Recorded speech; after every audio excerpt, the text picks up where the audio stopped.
Hello बच्चों, let's see the question. Two close bulbs of equal volume V containing an ideal gas initially at pressure Pi and temperature T1 are connected through a narrow tube of negligible volume. The temperature of one of the bulb is then raised to T2. The final pressure Pf is.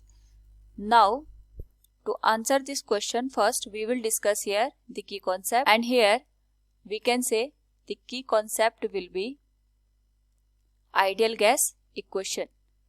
तो जो हमारे पास यहाँ पे ideal gas equation होती है, ये different जो parameters होते हैं, प्रेशर, वॉल्यूम, टेम्परेचर, इनको रिलेट करती है. That is PV equals NRT. तो यहाँ पे हमारे पास दो बल्ब दे रखे हैं जिनका वॉल्यूम सेम है और इनको हमने इनिशियल प्रेशर पी आई पे यहाँ पे कंटेन करके रखा है थ्रू अ नैरो ट्यूब. और यहाँ पे जो टेम्परेचर है दैट इज T1. आफ्टर यहाँ पे जो बल्ब है इसको हमने यहाँ पे टेम्परेचर इंक्रीज करके T2 कर दिया है. उसके बाद जो इसका फाइनल प्रेशर होगा हमें उसकी वैल्यू फाइंड आउट करनी है. तो ये आ गया हमारे पास bulb A, it is bulb B. तो ये हमारे पास दो केस बनाएगा. It is first case and it is second case. Now यहाँ पे अगर हम फर्स्ट केस की बात करते हैं तो फर्स्ट केस के लिए we will use here ideal gas equation. तो आइडियल गैस इक्वेशन के केस में वी कैन से यहाँ पे जो प्रेशर है इट इज Pi और यहाँ पे भी सेम प्रेशर है. हम ये मान के चलते हैं इसमें जो नंबर ऑफ मोल्स है वो N1 है और इसमें N2 हमारे पास नंबर ऑफ मोल्स दे रखे हैं of the gas. So we can say in bulb A Pi into V equals N1 into R into T1. तो यहाँ से नंबर ऑफ मोल्स निकाल सकते हैं. N1 equals Pi into V divided by R into T1. ये हो जाएगी equation number 1. Similarly अगर हम बात करें यहाँ पे फॉर बल्ब B, तो बल्ब B के लिए अगर हम आइडियल गैस इक्वेशन यूज करें it will be Pi into V equals N2 into R into T1. तो यहाँ से जो N2 की वैल्यू निकल के आएगी it will be Pi into V divided by R into T1. ये हो जाएगी equation number 2. So total number of moles will be equal to N equals N1 plus N2. तो जो N की वैल्यू है it will be Pi into V divided by R into T1 और N2 की value हो जाएगी Pi into V divided by R into T1. तो जो टोटल नंबर ऑफ मोल्स है it will B 2 into Pi into V divided by R into T1. ये हो जाएगी हमारे पास इक्वेशन नंबर 3. नाउ यहाँ पे अगर हम बात करें सेकेंड केस की तो दोनों को हमने एक नैरो ट्यूब के थ्रू यहाँ पे कनेक्ट किया है और दोनों का फाइनल प्रेशर हमारे पास Pf के बराबर दे रखा है. हमने यहाँ पे B का टेम्परेचर T2 कर दिया है.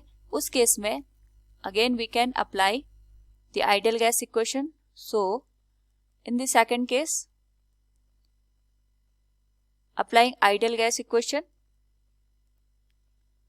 और हमारे पास यहाँ पे जो बल्ब A है अगर हम इसकी बात करें फॉर बल्ब A, सीधे हम यहाँ पे नंबर ऑफ मोल्स लिख सकते हैं. That will be N1 equals final pressure into volume same है divided by R into T1. और जो बल्ब B है हमारे पास उसमें जो नंबर ऑफ मोल्स है यह हो जाएगा N2 equals final pressure into volume divided by R into T2. तो इस केस में जो टोटल नंबर ऑफ मोल्स है अगर हम उसकी बात करें it will be N1 plus N2 again और दोनों की जो वैल्यू होगी we can write it will be given as final pressure into volume divided by R into T1 और N2 की वैल्यू हो जाएगी final pressure into volume divided by R into T2. ये हो जाएगी क्वेश्चन नंबर 4. तो अगर हम यहाँ पे केस 1 और केस 2 को स्टडी करें तो दोनों केसेस में हमारे पास जो नंबर ऑफ मोल्स होंगे वो सेम होंगे in the both the cases. So we can write number of moles will same in both cases. तो यहाँ पे हम इक्वेशन को इक्वेट कर सकते हैं.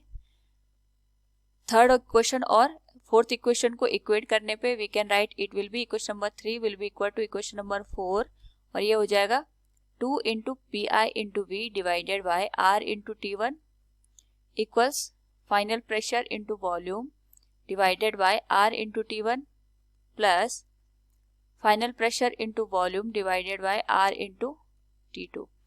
दोनों साइड से आर कैंसिल हो जाएगा हमारे पास और साथ में v की वैल्यू भी हम कैंसिल आउट कर देंगे. तो ये हो जाएगा 2 into initial pressure divided by T1 equals final pressure हमारे पास यहाँ पे कॉमन आ जाएगा. It will B 1 upon T1 plus 1 upon T2.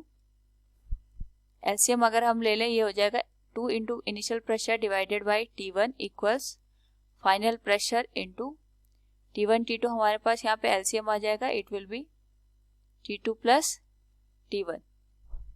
T1 से T1 कैंसिल हो जाएगा यहाँ पे और जो हमारे पास फाइनल प्रेशर की वैल्यू आएगी it will B 2 times of T2 multiplied with initial pressure divided by T1 plus T2.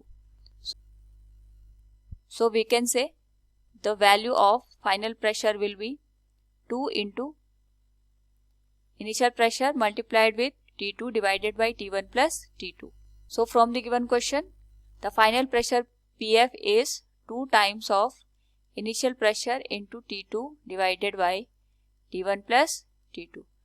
Hope all you understood it. Thank you and best of luck.